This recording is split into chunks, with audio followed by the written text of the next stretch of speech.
Alright guys, today we're going to take a look at something called electromotive force and standard reduction potentials. This basically picks up where we left off after our last lesson. That was on the basics, the intro to galvanic or voltaic cells. So some of this can get a little bit tricky, but we'll go through it and work through it, and hopefully you find out that it makes a little bit of sense at the end, and you don't struggle with it too much. Okay, we're going to start off with a review of galvanic or voltaic cells real quick, and then move on from there. So, this matches up with your notes in your packet, so you can take notes as you watch this. Voltaic cells are a spontaneous flow of electrons. So those electrons move spontaneously from one part of that cell to the other part. From the anode to the cathode is always that electron flow. Okay, so just a picture of one here where we have our anode and cathode and our salt bridge in the middle, which you learned a little bit about. Okay, so take a look at some rules here and review those for voltaic cells.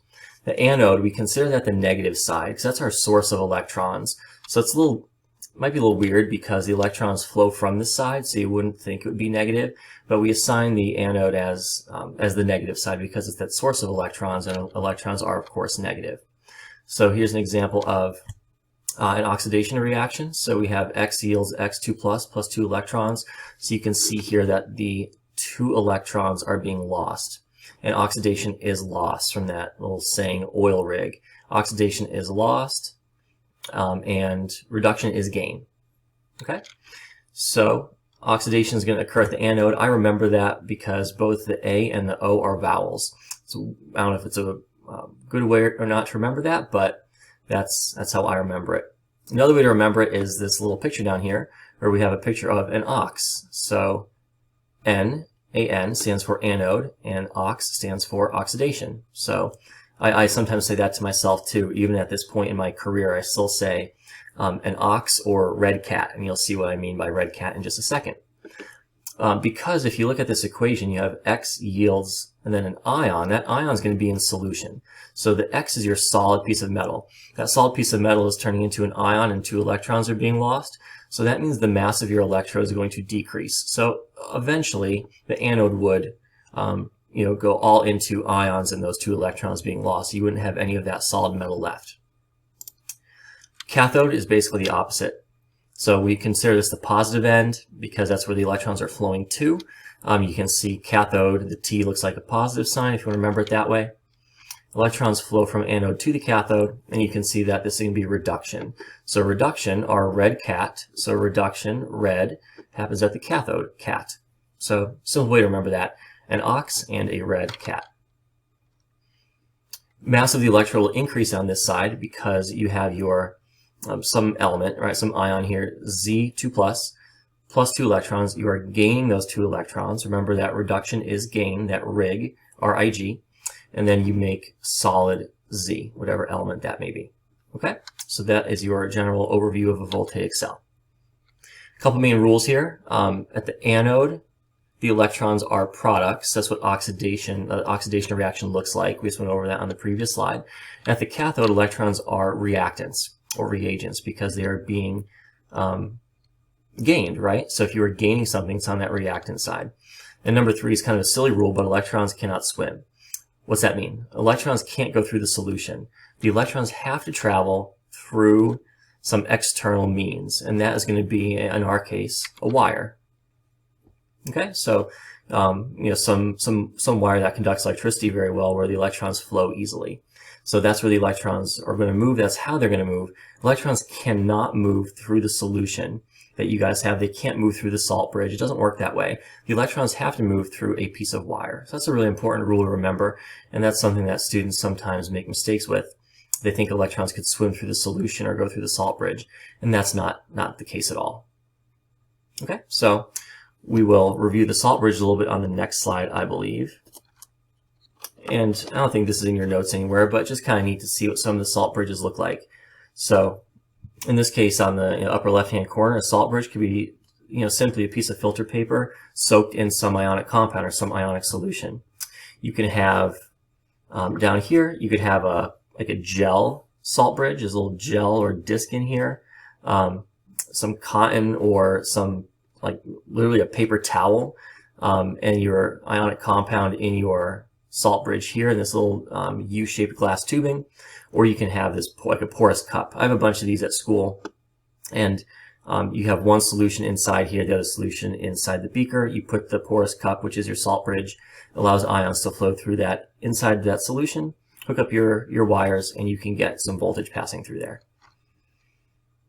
Okay, so the gel one is here. Sorry about that. And here's your porous disc. You could have this fancy piece of glassware where you have that porous disc in between. The porous disc is really the same material that this ceramic cup, porous ceramic cup, is made from. It's in between there. Ions can flow through. Okay, so all those things look like a salt bridge, or they are a salt bridge. So why do we need that one last time? You have a general voltaic cell pictured here, and you have a zinc anode, and it's turning into zinc ion and 2 electrons. So what's happening over here? You're creating a big surplus of Zn plus 2. Well, what's that going to do? That's going to create a big positive surplus at that electrode, right? So we need to cancel that out because you want the overall solution to remain neutral. So your salt bridge, you have 2 very inert, unreactive ions. In this case, you have NaCl. And you're going to have the negative ion flow into this cell over here, where you're creating your Zn plus 2. Okay, so you're going to have your negative ion flow that way. In that case, it's the Cl minus. And on the other side, you have your Cu plus 2, adding your 2 electrons. You have your reduction occurring over here. So you're creating solid copper. So the mass of this electrode is going to increase. And what's happening? Well, you're getting rid of the Cu plus 2. Okay, so that Cu plus 2, you're getting rid of that. So that half cell is becoming more negative. Well, you want to balance that out by making it more positive. So the positive ion is going to flow through your salt bridge into that cell, okay, or into that half cell. I always have a question about, like, okay, what happens if you run out of ion in your salt bridge? If you somehow ran out of salt in your salt bridge, the cell would shut off because you would have a buildup of positive and negative charge in your 2 half cells. You don't really see that too often. But you could see a question, every now and then asking you what would happen if that salt bridge, like if the ions were depleted. There's really a surplus of ions, so it really doesn't happen. Okay, so let's talk about cell EMF. 2 questions in your packet here in your notes. What happens when sodium is placed in magnesium nitrate, and why? And what happens when nickel is placed in lithium nitrate, and why? So the question I have here to start out with is, what type of reaction do you have for both of those of our 5 categories that we talked about back in Chem 1? Okay, well, both of those are obviously single replacement reactions. And the reason why the first reaction would happen is because you need to look at the activity series. That's one of our cheat sheets from Chem 1. Sodium is higher than magnesium on the activity series, so it has more willingness to react. And for the other example, lithium, this reaction won't happen. Lithium is higher on the activity series than nickel. So since lithium is higher on the activity series, it has more, it's more willing to react, has a higher reactivity, and it's already as part of that compound. So nickel's not going to be able to remove lithium from that compound. This ties in, the same concept ties in here with what is cell EMF, or electromotive force, which you'll define later on. But in an electrochemical cell, the flow of electrons through that wire is going to occur if one of the reactions has a stronger drive to react than the other, just like the single replacement reaction will happen if one element wants to react more than the other one, right? And it could displace that. So the drive to react in an electrochemical reaction is referred to as an electrical potential. What's the potential for something to react? What's the potential for those electrons to move? The bigger the difference in the drive, the stronger that electron flow is going to be. So if there's a big difference in potentials for electron flow, then the electrons will flow easier, right? They'll have a stronger flow of electrons. If you have a small difference, then they won't flow as strongly, right? There'll be a little bit weaker flow of electrons and a lower voltage that we'll find out. Okay, a little graphic here for you. Electrons are always going to flow from high potential energy to low potential energy. And again, they always go from the anode to the cathode. Okay, so think of it as a waterfall. You have high potential energy at the top, you have low potential energy at the bottom. The water is always going to flow from high to low, right? You're never going to have the water go back up the waterfall. It doesn't happen. So electromotive force and voltaic cells work the same way. You're going to have a flow from high potential energy to low potential energy. So let's see how we figure that out. Okay, so a couple things to jot down here. Electrons are always going to flow from the anode to the cathode, like I said. because the cathode is always going to have a lower electrical potential energy than the anode. The anode will always have that high potential energy for reduction to occur. So we'll look at a little chart in a minute or two here to see how we figure out what these potentials are actually going to be. We measure the unit here in volts. Okay, so what is a volt? Well, a volt is a joule per coulomb. So a joule is a unit of energy, and a coulomb is a charge. So it's an amount of energy per coulomb of charge.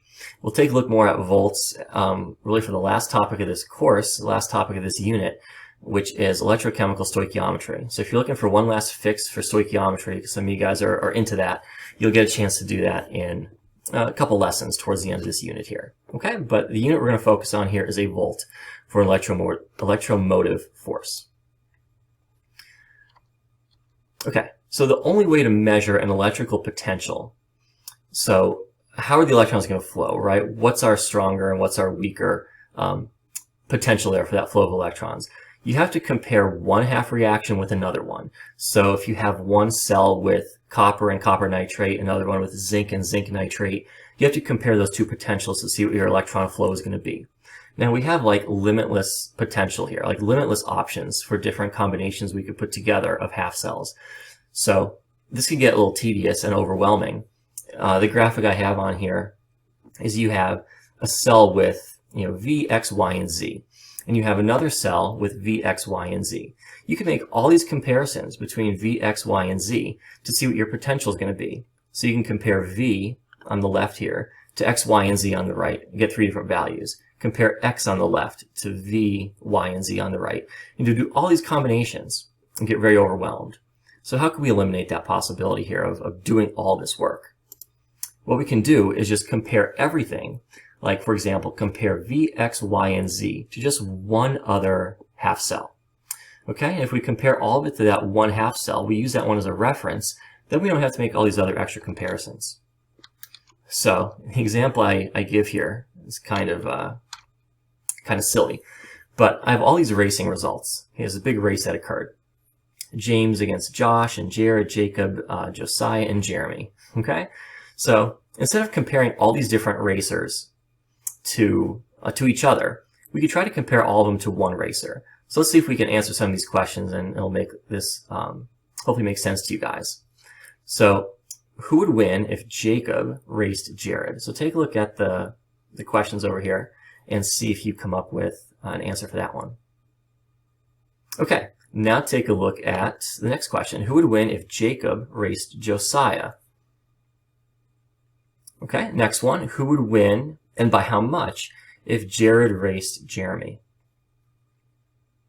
Okay, last one. Who would win, and by how much, if James raced Jared? Okay, guys, so you probably noticed on that previous slide when you were looking at all those racers and the results that you probably compared a lot of them to Josh, right? You didn't have results for a lot of the individual racers against each other, but you had a lot of the results of those individual racers against Josh. So what you did was you used Josh as your reference, okay? Instead of having all those different results there, you have all the results versus one person. Well, in order to figure out standard reduction potentials, we do the same thing. We have to pick one half cell, one reaction that we're going to choose as our standard. What are we going to compare everything to? The one we compare everything to is a hydrogen half cell. Okay, so we call that the She electrode. It's a standard hydrogen electrode. You can see a picture of it here. It has a piece of platinum and some hydrogen gas in a tube in a certain solution at a certain temperature. And again, we call it the She electrode. So we compare everything to that, and we could come up with a list of reduction potentials based on everything compared to that She electrode or that standard hydrogen electrode. Okay? Okay, so we can see that the equation for the standard hydrogen electrodes on the bottom of the slide here, and it's in your notes. But note that you have that 1 molar solution. So a 1 molar solution we consider standard conditions, right? So that's why we have it as the standard hydrogen electrode. What we can do is look at the difference in electric potential of any reaction. The one that you guys have on the slide here is a zinc half cell compared to the She electrode. Okay, so you have a zinc half cell over here, you have your She electrode over here, hook it up to a voltmeter, you get a reading. That reading is your standard reduction potential, because we're going to consider these at standard conditions. So we'll look at non-standard conditions in a different lesson, but for now we're looking at standard conditions only.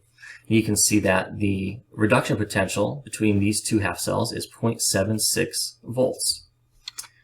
So if you guys take a look at that cheat sheet that you either got in class or it's linked on the roadmap, you can click on that and print it out. You 100% need that for the entire rest of this unit. You can't really do anything else without that. If you look at it, you have a ton of half reactions, right? And notice that they're all reduction half reactions. This is just a small snapshot of that on the screen here, but you guys have the full version hopefully in front of you now. You have positive standard potentials at the top, and you have negative potentials at the bottom. So what does that mean? It means the highest driving force, the guys that want electrons the most, right? Because reduction is a gain of electrons. So on this list you guys see here, fluorine, the F2, it wants 2 electrons really, really bad. That makes sense, right? Because fluorine's in group 7, and it's only 1 shy of an octet. So since it's F2, you have 2 of them, you need 2 electrons. It's a 2.87 reduction potential. So its drive for electrons is 2.87 volts. Compared to what though?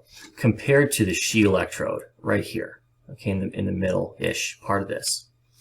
If you look down at the bottom, lithium plus an electron, or Li plus 1 plus an electron yields lithium solid. That's not really going to want to happen here compared to the She electrode, right? So compared to the She electrode, that's not going to happen. That reduction won't happen as much as the reduction will happen in the She electrode. Okay, so again, all these numbers are compared to that standard hydrogen electrode. So the question I have is, why is the standard hydrogen electrode 0? Well, we have to compare it to something, right? We get these values by comparing them to the She electrode. Well, if you compare one standard hydrogen electrode to another one, well, of course the voltage is going to be 0. The electrons aren't going to want to flow at all because both of your half cells are the same, right? So there's no difference in potential because you're comparing two of the same things. So the more positive voltage will happen at the cathode, super important. The other will be reversed and will happen at the anode. So this reaction here, Li plus 1 plus an electron yields lithium solid. That's probably not going to happen as a reduction reaction. What will happen is the reverse of that. If you flip that reaction, you're going to have an oxidation reaction. And then you would have the opposite sign here, and that would make sense, right? So you would have that occur as oxidation, and things that are higher up typically occurring as reduction. So we'll take a look at some examples on the future slides here. Okay, so to wrap up some of your notes here, or to summarize things, the electromotive force, or the EMF, is the force required to push electrons through a circuit, through that wire. So the cell potential, you'll see that written as E cell, or EMF of a cell. Again, we consider all of this to occur at standard conditions, 25 Celsius, 1 molar solutions. And again, we're comparing all of these half cells to the She electrode, which we talked about already. So how do we calculate the EMF? That's the most important part of some of these problems that you're going to do, because you have to find what that E cell value is. You're not going to have a half cell versus a She electrode. Like, you're not going to see a problem like that because you already have the answer to that. All of your values on that reduction potential table you have are compared to the She electrode. So we might have some example where we have a zinc half cell and a copper half cell. What would the potential be for that? Well, how do we figure that out? Here's your equation here, and this is really important. There's a couple ways to teach this. I've seen it taught different ways. I've seen teachers do different things. This is the way I like to go about it. If you watch any other review videos, it might be a little bit different, but this is my strategy. To find your E cell, you take the reduction value at the cathode. Okay, this is really important here. So it's the reduction potential at the cathode. And reduction happens at the cathode anyway, right? Not a big deal. You're going to subtract the reduction potential at the anode. So I know at the anode, reduction doesn't occur. Oxidation occurs, okay? But to find your E cell, you just use the values from the table. Super easy and simple this way. Take your reduction value from the table, okay, for the cathode, and subtract your reduction value from that table of your reaction at the anode. That will give you your E cell for the overall reaction. What's the voltage for that battery, that cell that you made? For the example that's given here, okay, so you can see that the reduction half reaction is your She electrode, and your oxidation half reaction is your zinc electrode. Let's go back really quick and look at that. Okay, this makes perfect sense. Look at your standard potential for the She electrode. It's 0. Look at your zinc electrode. Look, it's negative 0.76. So which of those two values is the most positive? The rule right here, the more positive voltage will happen at the cathode. Well, clearly 0 is more positive than negative 0.6. So if I have a cell with one half cell as the She electrode, the other half cell as the zinc electrode, and I compare those two, reduction is going to occur at the She electrode. Oxidation is going to occur at the zinc electrode. Okay? Let's go back here and take a look at the example again. Okay, reduction is happening here, the She electrode. So to find my E cell, I take my reduction value of the She electrode, which I just saw on that slide. It is 0 volts. I subtract the reduction potential of the zinc electrode. Now I know we would have to reverse that equation. Okay, look, the oxidation half reaction is occurring here. So this equation isn't a reduction equation. So I flipped my equation from that cheat sheet because oxidation is occurring here. But how do I calculate the value? All I do is take my reduction value at the cathode minus my reduction value at the anode. So you have 0 minus, and your reduction value of that zinc electrode was negative 0.76. So you have 0 minus negative 0.76, and you get 0.76 volts. And you can see that the voltmeter is reading that right here. Okay? So, reactions with a E cell, or reduction value, greater than 0 are spontaneous relative to the She electrode. Reactions with an E cell, or E reduction value of less than 0, are spontaneous oxidations relative to the She electrode. I kind of already summarized that a little bit for you. Okay? So comparing to the She electrode, positive E values are reduction, negative E values are oxidation. Okay, to wrap this up here before an example problem, sorry. The larger the difference between the two half cells in their reduction values, the larger your E cell is going to be, obviously. If you have something from the top of that list and something from the bottom of that list, there's a big difference there in voltage. If you have something from the top compared to the She electrode, you have a decent voltage, but probably not as big as if you compared something from the top and something from the very bottom. Okay, like the fluorine half cell and the zinc half cell. You'd have a bigger difference there than if you just compared the fluorine half cell to the She electrode half cell. Okay, keep in mind our equation that we're going to use. So what I want you to do is, on the next slide, we're going to go through, and you guys are going to do a practice one. This one I'm going to do with you guys. Okay, so we're going to use an arrow to indicate the direction of the electron flow in each cell, and then determine the E cell for each. So let's go to the pointer here and wrap this up. Here is my first reaction. Okay, I have an iron half cell and a silver half cell. What I want to do is write out what my equations are for these. So I just look at my cheat sheet. It's really easy. I have, sorry about all the clicking, we're just going to have to live. Okay, Fe plus 2 plus 2 electrons yields Fe. That reduction value from your table is negative 0.44 volts. The other half cell is silver, so look it up. Silver is Ag plus 1 electron yields Ag. If you look at the reduction potential from your cheat sheet, it is positive 0.80 volts. Okay, so what's this tell us? The more positive reduction value is reduction. So reduction is going to be here, okay? And reduction occurs at the cathode. Okay, so up here, this is your cell with the reduction occurring. So this is our cathode. And this is going to be oxidation, has to be. And that is going to occur at the anode. All right, so here's my anode. Okay, so how do electrons flow? We just learned about it. Electrons flow from the anode to the cathode. So that's where we're going to draw our arrow. And now, finally, determine the E cell. The E cell, if I can fit it in here, is your reduction value at the cathode, 0.80 volts, minus your reduction value. Okay, now I know oxidation is occurring here, but it's your reduction value at the anode. So it's minus your reduction value at the anode, which is minus negative 0.44 volts. That gives you, if I'm doing some math here correctly, you get 1.24 volts. Easy. Okay? Very spontaneous. You want a positive voltage for it to be spontaneous. Okay? Try to do the next one. Same way. And let's see what you get. Okay, for this last one, we have our two reduction reactions here. Okay? And I have a reduction potential for the tin electrode as negative 0.14 volts, and the aluminum electrode is negative 1.66 volts.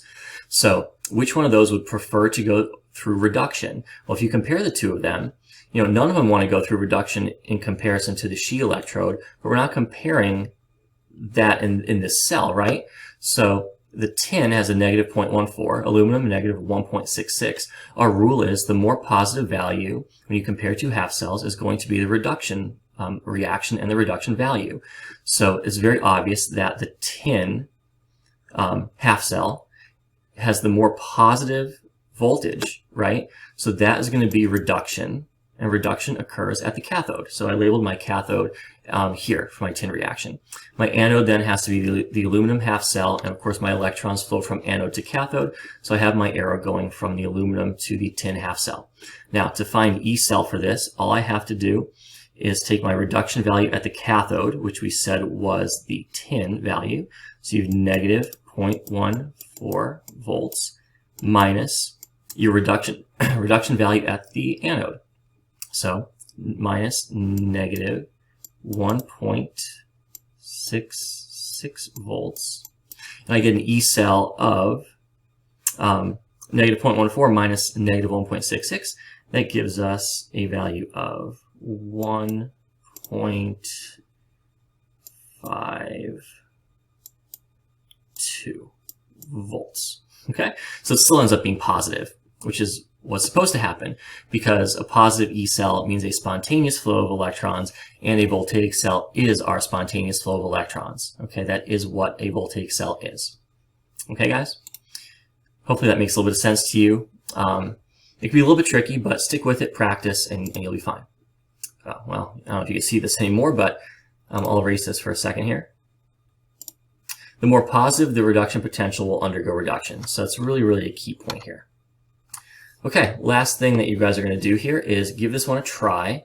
Doing the same thing. The questions will pop up on Edpuzzle here. Give this one a try. Answer these questions. Answer them in Edpuzzle. Part of your completion grade here is getting most of these correct or having a good solid attempt on that. So use the notes, use the examples we just went over. I labeled the half cells for you. I gave you the equations that are occurring up at the top. I kind of already given you a hint in terms of what's oxidation and reduction there. But anyway, take a look at this, answer the questions, and if we have any issues, we will go over it in class on a separate date. All right, thanks guys.